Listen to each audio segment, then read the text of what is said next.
काय तयारी झाली काय सांगू? आज महाराष्ट्राचे लाडके मुख्यमंत्री एकनाथभाई शिंदे यांची माहितीचे उमेदवार अजित पिंगळे यांच्या प्रचारात आज धाराशिवला आज दुपारी 2 वाजता या महाराष्ट्राचे लाडके मुख्यमंत्री एकनाथभाई शिंदे यांचे या ठिकाणी जाहीर सभेसाठी आगमन होणार आहे आणि सभेच्या अनुषंगानं खूप मोठी जी तयारी या ठिकाणी झालेली आहे।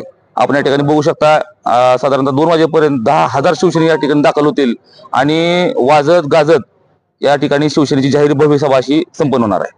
काय आम्हाला करू? आव्हान आता मुख्यमंत्री साहेबच करणार आहेत। जे काय आव्हान करायचं आहे की महायुतीच्या उमेदवाराला निवडून देण्यासाठी किंवा या महाराष्ट्रामध्ये महायुतीचं सरकार पुन्हा यावं आणि या सगळ्या गोष्टींसाठी या ठिकाणी मुख्यमंत्री साहेब या ठिकाणी सभेला येणार आहेत।